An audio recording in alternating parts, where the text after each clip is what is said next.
Welcome to Say Baltimore. Our role model today is Herb Kinney, one of the original ink spots. Herb, could you please tell us who the ink spots were?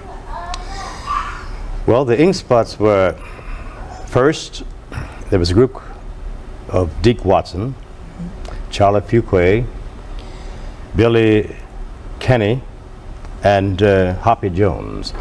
Now these were the original 4 ink spots dating from back to about 1932. And after the death of Hoppy, 1944, it consisted of 2 new persons, Billy Bowen, who replaced Deke Watson, and myself, who replaced the late Hoppy Jones as bass. What were some of your big records? Well, of course, the main record we call our anthem or theme was If I Didn't Care. And one of the other records that was quite popular, as a matter of fact, it sold as many as If I Didn't Care, was later on we recorded a number called Gypsy. It was written by someone in London, and that really gave us another boost in the business, so to speak. I understand there's a pretty interesting story behind how the ink spots got their name. Could you please tell us that story? Well, it was rumored, I wasn't there at the time, that during the time of the ink spots, when they first got popular, particularly, there was Mo Gale, who was the agent at the time, and he didn't know what name to give the ink spots, and he happened to have a pen in his hand, and of course he wanted to write names and the pen wouldn't write, and he did that in order to get the ink down to the point, and some blots got on the paper, and they said, well, that's a good name, let's call it the ink spots. Quite unique, I think. I'd say so. What have you been doing besides music these last few years? Around 1959, I left the ink spots. I left the ink spots in '52, in fact, and then I went into radio and television. I worked for a channel in Washington, D.C., if I may call the call letters, I don't know. Well, nobody said anything, so I guess I'd better not. And then I worked in radio as a program director and radio announcer for 6 years. I went into semi-retirement, and that's how I spent my time. What have you been doing besides music and besides your career? Well, golf, G-O-L-F, golf, and golf. And I suppose golf. you like golf. I do. For some reason, I don't know.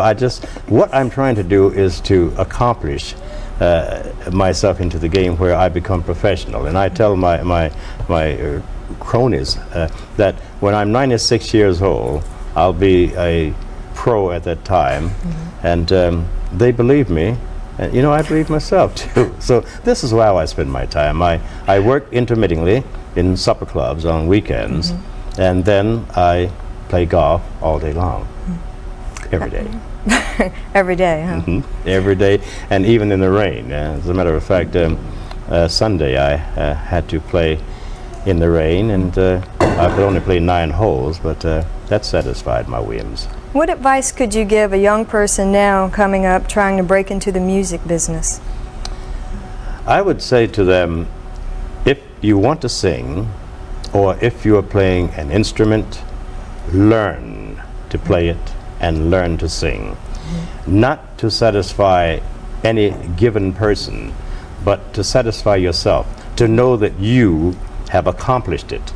You have proven that you can control it.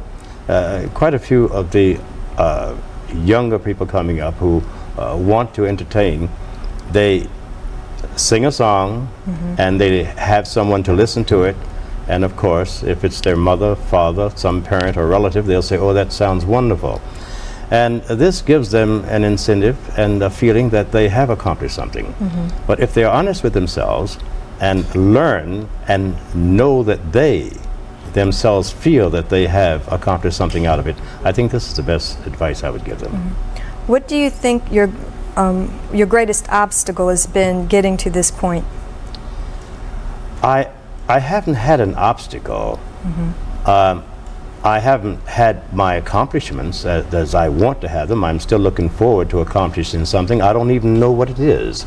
I do know but that I haven't accomplished what I want to, and I haven't had any obstacles because everything seemed to have fallen into place according to where I was at a given time. I see. Well, we'll be back in just a minute with Mr. Herb Kinney, and we'll see what else he's been doing besides golf.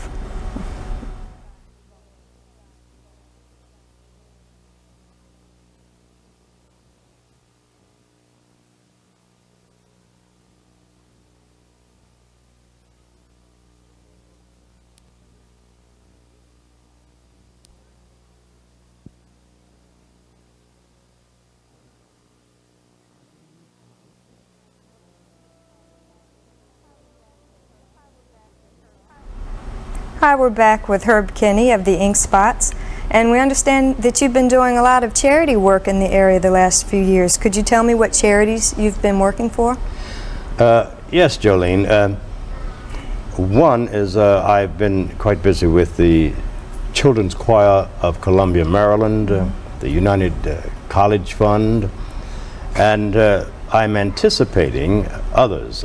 One of the things that we were not able to do as Ink Spots was to participate in this sort of thing, and that was because we were so busy going from city to city to theaters and nightclubs and things. And I want to make it one of my priorities to avail myself to any of the recognized associations as a benefit for the colleges, etc. And another thing I want to do is to once a month perhaps do a college concert, and this too would be in conjunction with given these benefits and things. Why do you perform for these charities? Does it help you inside yourself, as you said, because you didn't get to do it earlier? Right, because I know that when we were traveling, there were many times that we could not do benefits for colleges and things unless it was a tribute to one of the other artists or something. Then we would take time out. And I've always wanted to do this sort of thing because it's community-wise, and it is fulfilling, you know. That's just it. Are you working with any other performers along that line? No, I'm not. I just use, when I perform, I use my instruments, my bass, piano, drums, and guitar, and then I, as an individual or as a single, do this because I am representing the music of that era, of the Ink Spots, by being the last of the original Ink Spots, and I think that that music should be prolonged and given to the audience and not just put into complete oblivion. I know that you don't use other singers as backup to help you sing any of the Ink Spot songs. Why is this? Well, I personally feel it's erroneous. The Ink Spots consisted of the bass singer, the rhythm singer, my brother Bill, who was the lead singer, and the guitarist. Now, when after their demise, there was no Ink Spots as far as I'm concerned, and the fact that I was able to represent my brother and sing in his place when he couldn't make the show, why, it makes it more authentic, and it is not erroneous, and I think using other voices is not representing the Ink Spots as the Ink Spots were. So when we see you perform, you will be performing alone, I suppose? Yes, I will be. Does that ever make you feel lonesome that the other singers aren't with you? No. As a matter of fact, my brother died in 1978, and I was working in Baltimore here at the Belvedere Hotel. And I had heard that day that he had died. And I felt very close to him at the time that I was performing that evening. And I feel that maybe the reason when I joined my brother, I began to sing in his place when he couldn't make the shows, is why perhaps I'm left here now in order to carry on with that particular part of it. Speaking of the Belvedere and Baltimore in general, I understand that you were brought up in this area. Yes, I was raised in Baltimore, my brother too. We went to Douglas High School. We went to School 130 when it was on McCullough Street. And I was raised here until we left home. Which street did you live on? On Carey Street, the 1100 block of Carey Street. Oh, right really? near what it's called. I can't call that place either. It's a commercial. I don't know what names I'm supposed to use, and so I'll just say we live near a bakery on Carey Street, Carey and Winchester. Oh, they were the good days for me. Yeah, during all your travels throughout the world, I noticed you still settled near here, near Baltimore and Columbia. Yes, I had one of three choices when I left the Ink Spots, and I wanted to settle in Binghamton, New York, for some reason, San Diego, California, or Washington. Now, my brother went to school in Washington at a school there, and I often would visit him. And I found that Washington had such civic beauty, the trees outlining the city streets and things. And I decided that maybe I would prefer living there instead of the West Coast. And I settled in Washington. Well, I'm glad that you stayed with us, and I'm glad that you came to the show today to be with us and to talk to Baltimore about yourself and what you've been doing. Thanks a lot. Jolene, it's been my pleasure. It's been my pleasure. And this has been Say Baltimore with Herb Kinney.